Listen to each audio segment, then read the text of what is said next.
Hi student, आज हम देखेंगे bifocal versus general.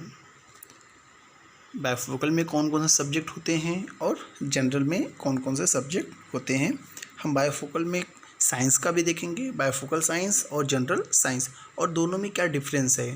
Bifocal science और बायफोकल कॉमर्स, जनरल साइंस और जनरल कॉमर्स, इस सब चीज़ों को हम यहाँ पे देखने वाले हैं। सबसे पहले देखेंगे हम बायफोकल साइंस और जनरल साइंस में क्या डिफरेंस है दोनों में, और उसका आपको क्या बेनिफिट आपके हिसाब से लगता है, उसके हिसाब से आप बायफोकल टिक कर सकते हैं। बायफोकल आपके फर्स्ट फॉर्म के लास्ट में पूछा जाता है कि क्या आपको बायफोकल लेना है, क्योंकि बायफोकल का एडमिशन 0 राउंड में ही शुरू हो जाते हैं, जबकि जनरल के लिए एडमिशन के लिए first round, second round, third round ऐसा दिया जाता है। तो यदि आप बायफोकल लेना चाहते हैं तो फर्स्ट फॉर्म में ही आपको टिक करना होगा, और वहाँ पे एडमिशन जनरल से पहले ही प्रोसेस में स्टार्ट हो जाता है। बट इस साल से फर्स्ट सेकंड आगे भी वो चीज़ें बढ़ेंगी। अगर बायफोकल में 0 राउंड में एडमिशन नहीं होता है तो उसको आगे भी इस साल बढ़ाया जाएगा। तो आज देखते हैं हम बायफोकल साइंस और जनरल साइंस का सबसे पहले, और देखते हैं उसमें क्या क्या सब्जेक्ट होते हैं।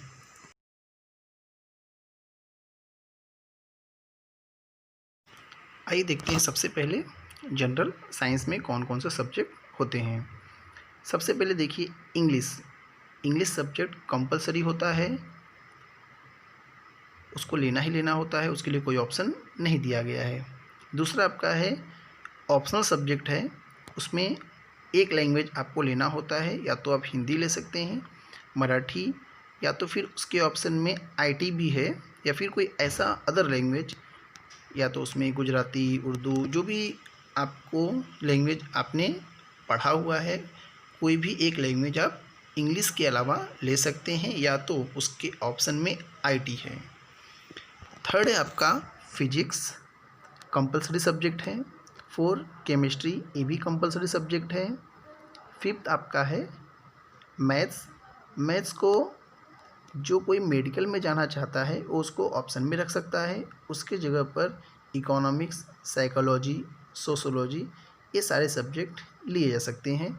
ये आपका कॉलेज के ऊपर डिपेंड करता है कि उस कॉलेज में कौन सा मैथ्स से ऑप्शनल सब्जेक्ट आपको मिल सकता है। तो मेडिकल में जाना है तो आप मैथ्स को ऑप्शन में दे करके ये सारे सब्जेक्ट ले सकते हैं। 6 आपका है बायोलॉजी। बायोलॉजी में भी ऑप्शनल होता है, उसमें सीएस मतलब कंप्यूटर साइंस, या फिर अदर सब्जेक्ट जो भी उस कॉलेज में हो, उसमें मैकेनिकल, इलेक्ट्रॉनिक जो भी हो सकते हैं। फिक्स मैं नहीं बोल रहा हूँ, जो भी उस कॉलेज में ऑप्शनल सब्जेक्ट हो वो लिया जा सकता है। जैसे जिसको इंजीनियरिंग में जाना है वो बायोलॉजी को ऑप्शन में दे करके कोई भी एक वहाँ पे जो सब्जेक्ट अवेलेबल है उस कॉलेज में वो ले सकता है। तो देखिए जनरल साइंस में 6 सब्जेक्ट हैं, जैसे आपको 10th में होते थे, ठीक उसी तरीके से यहाँ पे भी 6 सब्जेक्ट रहेंगे। इंग्लिश आपको कंपलसरी होगा। सेकंड एक लैंग्वेज होगा आपको जनरल साइंस में, आप कोई भी ले सकते हैं, या तो आईटी ले सकते हैं उसके जगह पर। थर्ड फिजिक्स कंपलसरी होगा। फोर्थ केमिस्ट्री वो भी कंपलसरी, मैथ के साथ ऑप्शन में मिलेंगे जो आपको चॉइस करना है। अगर आप मेडिकल में जाना चाहते हैं तो आपको मैथ्स ऑप्शन में रख सकते हैं, और अगर आपको इंजीनियरिंग में जाना है तो बायोलॉजी को ऑप्शन में रख सकते हैं। तो आप देखेंगे 6 सब्जेक्ट हैं, तो 600 मार्क्स पर सब्जेक्ट आपको 100 मार्क्स के होंगे। उसमें 100 मार्क्स में आपके ओरल भी इंक्लूड होते हैं 20 मार्क्स के। इसके साथ एक और सब्जेक्ट होता है वो ईवीएस है, environmental subject art, commerce, science के लिए सभी के लिए है। तो ईवीएस भी 50 मार्क्स के इंक्लूड होते हैं, वो आपका 7वां सब्जेक्ट है, वो कंपलसरी सब्जेक्ट है, तो वो भी आपका एक सब्जेक्ट इसमें इंक्लूड होता है। इसके बाद आते हैं हम अपने बायोफोकल साइंस में। बायोफोकल साइंस में पहला सब्जेक्ट है इंग्लिश। देखिए इसमें दूसरा जो लैंग्वेज जो जनरल साइंस में था वो यहाँ पे नहीं होता है। हिंदी, मराठी ऐसा कोई भी सब्जेक्ट यहाँ पे नहीं होता, यहाँ पे केवल एक ही लैंग्वेज है इंग्लिश जो कंपलसरी होता है। सेकेंड यहाँ पे फिजिक्स, वहाँ भी फिजिक्स था, यहाँ भी फिजिक्स है कंपलसरी। केमिस्ट्री वहाँ भी कंपलसरी था, यहाँ भी केमिस्ट्री कंपलसरी है। मैथ्स, देखिए वहाँ पे जनरल साइंस में मैथ्स कंपलसरी नहीं था, क्योंकि वहाँ पे मेडिकल के स्टूडेंट के लिए ऑप्शन चाहिए था, बट यहाँ पे मैथ्स आपको कंपलसरी रहेगा। ये बायोफिजिकल साइंस केवल इंजीनियरिंग स्टूडेंट के लिए ही है, यहाँ पे मेडिकल स्टूडेंट अप्लाई न करें। फिफ्थ है electronic, CS computer science, electrical या फिर अदर सब्जेक्ट जो भी उस कॉलेज में हों। तो इस तरीके से अगर आप देखेंगे तो बायोफिजिकल साइंस में आप 5 सब्जेक्ट आपको देखने को मिलेगा। तो आप सोच रहे होंगे कि वहाँ पे 6 सब्जेक्ट और यहाँ पे 5 सब्जेक्ट हैं। तो हाँ, वहाँ पे 6 सब्जेक्ट हैं, पर सब्जेक्ट के 100 मार्क्स हैं, 600 मार्क्स। तो यहाँ पे 5 सब्जेक्ट हैं तो क्या 500 मार्क्स होंगे? नहीं, ऐसा नहीं है, यहाँ पे भी 600 मार्क्स ही होंगे। इंग्लिश के लिए, फिजिक्स के लिए, केमिस्ट्री और मैथ्स के लिए 100 मार्क्स, और जो आपका 5th सब्जेक्ट है उसके लिए 200 मार्क्स। तो टोटल 600 मार्क्स यहाँ पे भी होते हैं।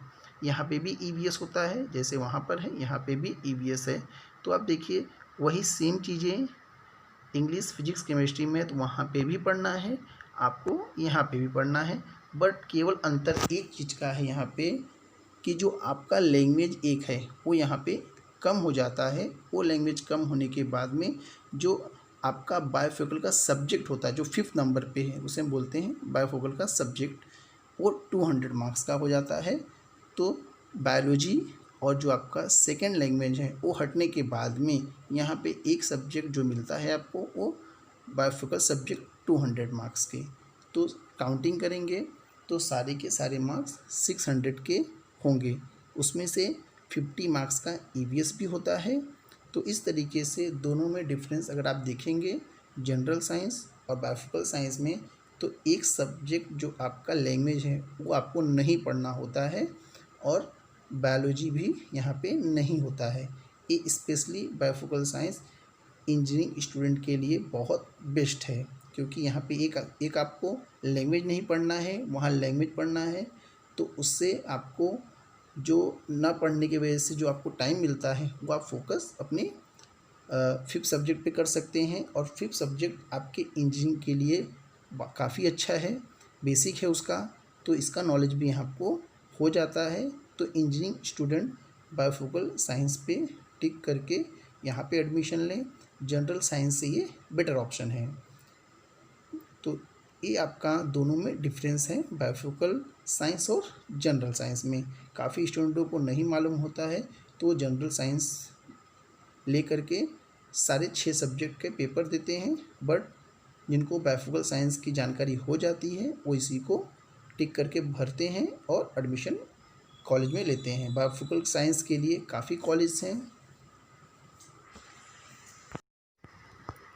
आइए देखते हैं biophysical commerce versus general commerce, दोनों में क्या अंतर है। जैसे बायोफिजिकल साइंस वर्सेस हमने जनरल साइंस देखा था, ठीक उसी तरीके से हम बायोफिजिकल कॉमर्स और जनरल कॉमर्स देखते हैं। देखिए जनरल कॉमर्स में सबसे पहला सब्जेक्ट इंग्लिश, सेम साइंस के जनरल साइंस की जैसे ही कंपलसरी होता है। ठीक जैसे हमारे जनरल साइंस में हिंदी, मराठी और IT या अदर लैंग्वेज ऑप्शनल में थे, ठीक उसी तरीके से यहाँ पे भी आपको ऑप्शनल सब्जेक्ट मिलेगा, कोई भी एक लैंग्वेज का, हिंदी, मराठी, IT या फिर कोई अदर लैंग्वेज जो आपको पसंद हो।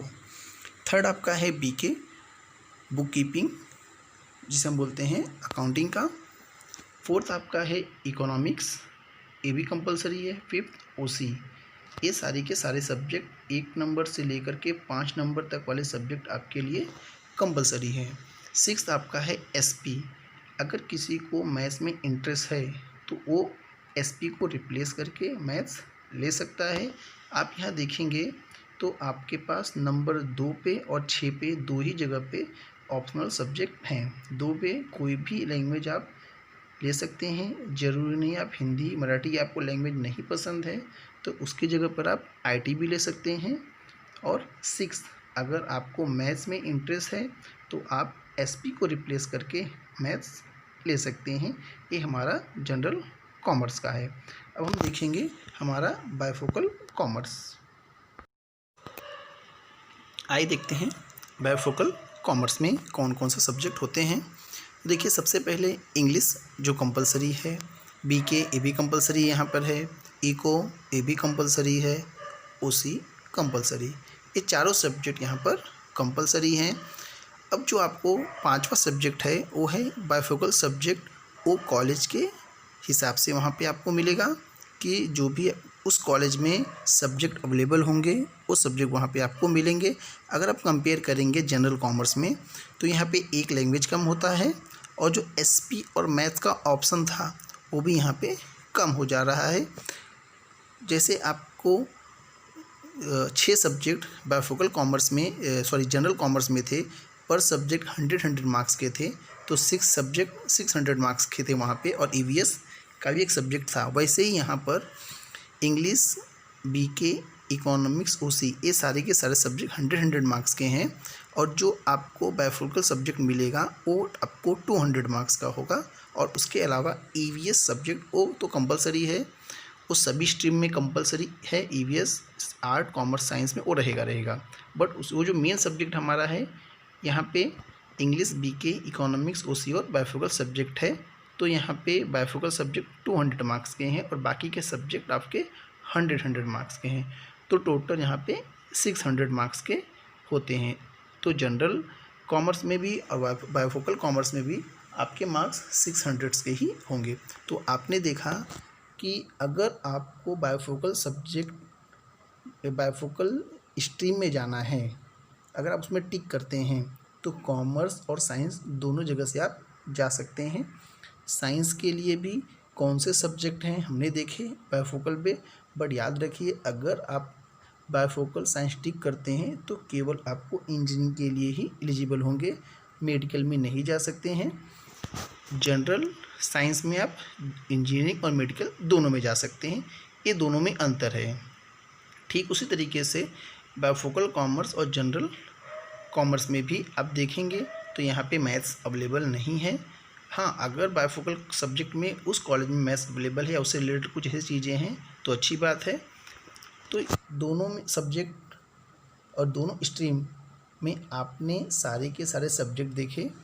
आप सोचिए कि आपको कौन सा स्ट्रीम चॉइस करना है, साइंस या फिर कॉमर्स, और उससे रिलेटेड आप जो फ्यूचर अपने माइंड में सेट करके रखे हुए हैं क्या वो आपका इन सब्जेक्ट के आधार पर बनता है या नहीं। एक और चीज़, बायफोकल कॉमर्स के लिए बहुत ही रेयर कॉलेज अवेलेबल हैं। जनरल कॉमर्स के लिए बहुत सारे कॉलेज हैं, बट बायफोकल कॉमर्स के लिए बहुत ही कम कॉलेज अवेलेबल हैं। तो ये आप ध्यान रखिएगा कि बायफोकल कॉमर्स के लिए इतने कॉलेज अवेलेबल नहीं हैं। तो ये सारे सब्जेक्ट एक बार आप नोट कर लीजिए। अगर आपको साइंस में जाना है तो बायफोकल और जनरल्स में आपके लिए क्या ठीक है। हाँ, एक दिमाग में रखिएगा कि अगर इंजीनियरिंग लेना है तो मेरे हिसाब से आप बायफोकल ही चॉइस करिए, मेडिकल लेना है तो आपको जनरल लेना ही पड़ेगा। और कॉमर्स के लिए तो बायफोकल कॉमर्स अगर आप देख रहे हैं तो अगर आपको रेयरली कोई ऐसा कॉलेज है जो जहाँ पे ये अवेलेबल है मिल गया तो अच्छी बात है, नहीं तो आपको जनरल कॉमर्स ही देखना पड़ेगा। बट जनरल कॉमर्स या जनरल साइंस जो देख रहे हैं उसमें जो सब्जेक्ट ऑप्शन में है वो अच्छे से देख लीजिए, क्योंकि जब आपका एडमिशन होता है तो उस वक्त जब आप सब्जेक्ट टिक करते हैं तो वहाँ पे ध्यान रखना होता है। अब जल्दी में कॉलेज मिलने या लेने के चक्कर में सब्जेक्ट वो टिक कर लेते हैं जिसको आप नॉर्मली ऐसा है कि जानते हैं, बट कुछ ऐसे सब्जेक्ट होते हैं जो आपको ज़रूरत होती है और वो ना टिक करने की वजह से बाद में वो सब्जेक्ट आपको नहीं मिलता है। कुछ स्टूडेंट को मैथ्स की ज़रूरत होती है कॉमर्स में, और उससे रिलेटेड कुछ ऐसी चीज़ें होती हैं जैसे बीएससी आईटी, या फिर आपको स्टैटिक्स करना है कॉमर्स में आगे चल कर के आर्किटेक्ट करना है, और आपने 11th में मैथ्स नहीं लिया तो आने वाले फ्यूचर में फिर आपके लिए बहुत ही प्रॉब्लम होगा कि आप उससे रिलेटेड मैथ्स से रिलेटेड चीज़ों को जो आपकी ज़रूरत के लिए हैं वो नहीं मिल सकती हैं। तो सब्जेक्ट पे फोकस करिए कि कौन सा सब्जेक्ट आपको चॉइस करना है, general commerce, general science, bifocal commerce, bifocal science में। तो वो आपके लिए बहुत अच्छा होगा। तो आप विशेष क्या ध्यान रखिए कि जो भी सब्जेक्ट आप चॉइस करेंगे और वही आपको अपने जो भी कॉलेज आपको मिलता है वहाँ पे आपको भरना है। अगर आप जनरल कॉमर्स ले रहे हैं तो अगर आपको हिंदी या फिर ऐसा सेकंड जो लैंग्वेज ऑप्शन में है अगर नहीं लेना है तो आप आईटी पे ज़रूर टिक करें। आईटी के लिए एक्स्ट्रा पेमेंट, एक्स्ट्रा फ़ीस लगती है जो ज़्यादा होती है, तो बहुत सारे स्टूडेंट नहीं लेते हैं। तो अगर आप एलिजिबल हैं उतना पेमेंट देने के लिए तो आईटी पे टिक कर सकते हैं। साइंस के स्टूडेंट भी जिनको इंजीनियरिंग लेना है वो आईटी पे टिक करिए। तो ये सारे सब्जेक्ट हैं आपके पास, तो एक बार देखिए, सोचिए कि कौन सा आप सब्जेक्ट ले सकते हैं। इसके बाद जो दूसरा वीडियो मैं सेंड कर रहा हूँ वो चौथा एक स्ट्रीम हमारा है साइंस, कॉमर्स, आर्ट के अलावा, वो होता है वोकेशनल कोर्सेज़ के। अगर आप साइंस, कॉमर्स और आर्ट नहीं ले रहे हैं तो उसके जगह पर एक और स्ट्रीम हमारी महाराष्ट्र गवर्नमेंट ने आपको दिया है, उसे हम बोलते हैं वोकेशनल कोर्सेज़। वो वीडियो में आप देखेंगे कि अगर आप वोकेशनल कोर्सेज़ लेते हैं तो क्या क्या चीज़ें, क्या क्या सब्जेक्ट, क्या क्या डिवीज़न वहाँ पे अवेलेबल हैं। वहाँ पे मोस्टली 5 चीज़ें अवेलेबल हैं, बट वहाँ पे मैंने 3 चीज़ों को ही फोकस किया है, इंजीनियरिंग से रिलेटेड, मेडिकल और कॉमर्स से रिलेटेड। तो सेकंड वीडियो में आप देखेंगे कि मेडिकल, इंजीनियरिंग और कॉमर्स से रिलेटेड सब्जेक्ट ले करके आप वोकेशनल कोर्सेज कर सकते हैं। वो भी सेम एज 11th और 12th ही उसे माना जाता है। उसके भी रिजल्ट आपको आर्ट, कॉमर्स, साइंस के जैसे ही बनते हैं और वो भी आप लेकर के सेम एज आप जिस तरीके से साइंस, कॉमर्स, आर्ट लेकर के आगे वाले फ्यूचर में आप पढ़ाई कर सकते हैं वैसे उसको भी लेकर के कर सकते हैं। तो अगला वीडियो आप देखेंगे हमारा 4 स्ट्रीम में से एक स्ट्रीम है आपका वोकेशनल कोर्सेज़ के बारे में। तो ये दोनों वीडियो देखने के बाद में आपको कौन से सब्जेक्ट लेना है ये आपको डिसाइड करना है। ठीक है, चलिए स्टूडेंट, बाय।